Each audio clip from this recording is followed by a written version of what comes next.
Assalamualaikum. Anak-anak tingkatan 5 2021 yang akan terus berada di rumah, buat PDPR, boleh tengok channel cikgu berkaitan dengan video bab 1. Hari ni cikgu dah sampai pada 2.4.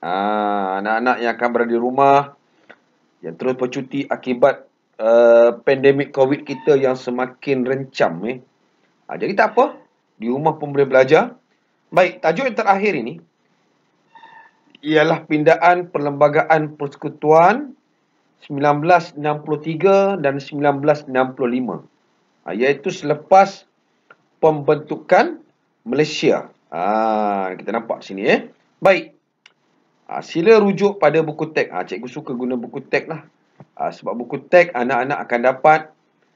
Tak pergi sekolah pun boleh dapat dalam bentuk scan. Cikgu dah hantar dalam grup kelas. Semua pelajar kena tengok.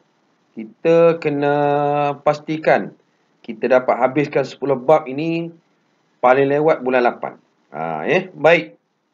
Tajuk kita ini ialah pindaan Perlembagaan Persekutuan. Nama pun pindaan. Kalau yang tak faham pindaan ni kita ubah.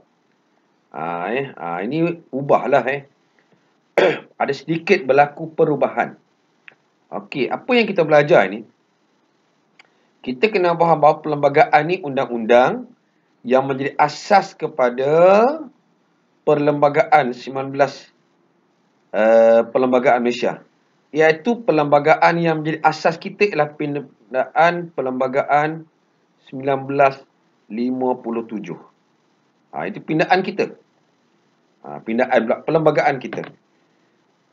Dan kalau kita tengok, apabila berlaku penggabungan, kalau soalan tanya kenapa ubah? Dia ubah kerana berlaku penggabungan. Kita nak bergabung. Penggabungan Persekutuan Tanah Melayu, Sarawak, Sabah dan Singapura. Ini sebab kalau ditanya cikgu, kenapa berlaku perubahan perlembagaan kita? Sebab ada negara-negara lain akan masuk ke Tanah Melayu pada waktu itu. Baik. Apa tujuan dia? Cikgu letak warna lain. Apa sebab perlembagaan ini diubah? Mesti ada sebab. Yang pertama ialah kita nak menyesuaikan diri peruntukan negeri-negeri baru. Kita nak ubah. Sesuaikan. Tanpa kita mengubah kedudukan negeri yang sedia ada. Jadi perlembagaan perlu dibuat supaya semua negeri berasa puas hati lah.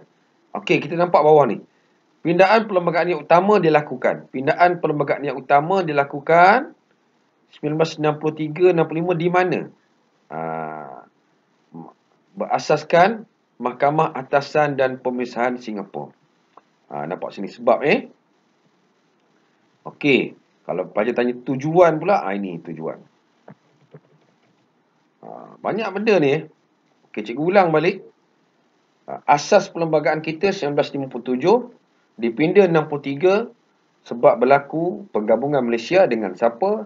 Dengan Sabah, Sarawak, Singapura. Apa tujuan? Untuk menyesuaikan keadaan. Baik. Kita tengok yang pertama ni. Yang dibuat di Singapura ni. Pertama, pindaan perlembagaan ini.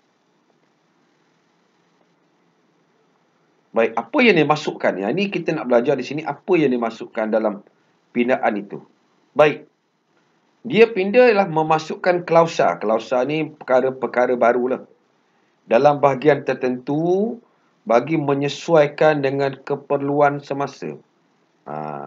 Undang-undang kita pun sentiasa berubah. Bawa ke parlimen dan diubah. Yang mana ada beberapa perkara yang perlu pelajar faham. Ada 3 perkara utama yang berlaku pada waktu itu. Iaitu yang pertama ialah dia berkaitan dengan mahkamah. Mahkamah Atasan, Mahkamah Tinggi Borneo dan jawatan yang di-Pertua Negeri. Dia mesti ada jawatan pemerintah kan. Sabah Sarawak kan jawatan yang di-Pertua Negeri. Dia bukan sultan Okey. Itu yang pertama kita nampak. Okey. Sini 1, 2, 3. Tengok yang pertama, 1. Mahkamah atasan. Apa yang diubah? Ini fakta. Mahkamah atasan ni mahkamah tinggi lah, yang tinggi di tanah Melayu pada waktu itu. Baik. Dia menetapkan bahawa mesti mengikut model mahkamah tinggi England. Itu sebab kita tengok apa yang ada di situ. Dia membahagikan mahkamah atasan ni kepada beberapa. Okey, nampak? Mahkamah atasan diwujudkan iaitu Mahkamah Persekutuan. Nampak situ Mahkamah Persekutuan. 3 buah mahkamah atasan diwujudkan. Kalau soalan objektif tanya, 3 buah mahkamah atasan diwujudkan di mana?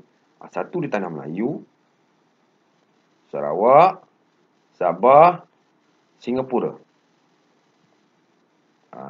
Kita nampak sini Jadi mana-mana persoalan yang berkaitan dengan negeri-negeri akan dibawa ke sini untuk dibincang bersama. Nampak uniknya nampak perlembagaan dan pertikaian antara kerajaan persekutuan dibawa untuk dibincang bersama. Di sini mahkamah tinggi, kita ada mahkamah atasan, ada mahkamah rayuan. Kita nampak situ banyak mahkamah kita hari ni, mahkamah seksyen pun ada. Macam Batu Gajah ada mahkamah seksyen Okey, mahkamah atasan, mahkamah rayuan. Tengok 3 buah mahkamah persekutuan di Tanah Melayu, Sarawak dan Sabah serta Singapura. Kita nampak situ Okey, nampak di situ. Habis yang pertama ni. Yang kedua, pembentukan Mahkamah Tinggi Borneo. Mahkamah Tinggi Malaya, Perlembagaan Malaysia mengekalkan kedudukan Mahkamah Tinggi Malaya dan pada masa yang sama diwujudkan Mahkamah Tinggi. Maksudnya ada 2 mahkamah. Mahkamah Tinggi Malaya ada, Mahkamah Tinggi Borneo ada. Dan di sini kita nampak ada peranan dia. Ada peranan yang perlu pelajar faham. Mahkamah Tinggi Borneo ni apa peranan dia? Dia menguruskan soal kehakiman Sarawak dan Sabah. Jadi pelajar kena highlight dan bulatkan peranan ni. Kalau kita tengok di mana, kalau soalan objektif tanya, di mana Mahkamah Tinggi Borneo? Kita nampak pusatnya ialah di Sarawak. Di Kuching, Sarawak. Okey. Dan kini menjelang 94 sekarang. 94, nama jawatan diubah pada Ketua Hakim Sarawak dan Sabah. Tinggi ni. Ini mahkamah yang tertinggi di 2 negeri Malaysia Timur. Sabah dan Sarawak. Kita nampak tu Okey. 2. Satu lagi. Jawatan yang di-Pertua Negeri. Ada 2 negeri saja yang ada situ. Satu ialah Sabah. 2 ialah Sarawak.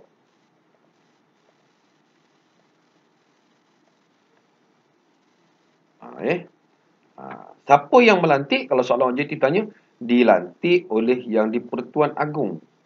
Dilantik oleh yang di-Pertuan Agong, dan yang di-Pertua Negeri ni dia akan mendapat nasihat daripada Majlis Tertinggi bagi negeri-negeri Sabah dan Sarawak lah. Kalau yang Pertua Negeri Sabah, Sabah, yang di-Pertua Negeri Sarawak, Sarawak. Itu uniknya kita kan. Kita tengok balik. Kita nampak di sini kita ada model mahkamah daripada England, kita ada mahkamah atasan, ada mahkamah rayuan. Di sini ada mahkamah persekutuan. Nampak? Ada 3. Ini pening sikit kan? Tak apalah Okey. Ini penibaan perlembagaan 1963. 65 kita pindah sekali lagi. Kenapa pindah? Itu kena faham. Kenapa kita pindah tahun 1965? Nanti kita akan tengok. Baik. Tunku Abdul Rahman selaku Perdana Menteri pada waktu itu, dia bawa usul pindaan di Parlimen pada Ogos 1965. Dan kita nampak di sini Singapura telah keluar daripada Malaysia pada tahun tersebut. Membolehkan Singapura keluar daripada Malaysia. Sebabnya nanti kita akan belajar dalam bab lain, dia akan terangkan kenapa Singapura keluar daripada Malaysia. Baik. Jadi semua perkara yang berkaitan dengan Singapura kita buanglah dalam undang-undang kita. Contohnya dari mana? Immigration, kewangan, hubungan luar negara, pertahanan. Maksudnya semua yang berkaitan dengan Singapura ni kita masukkan. Masukkan ni maksud kita buang. Kita nampak cantik mikrofon pada waktu itu. Ini sidang akhbar, press conference menerangkan tentang berlakunya pemisahan Singapura di bangunan Parlimen pada 9 Ogos 1965. Ini Singapura keluar ni, tarikh ni tolong ingat ni. Jadi kita nampak di sini pelajar.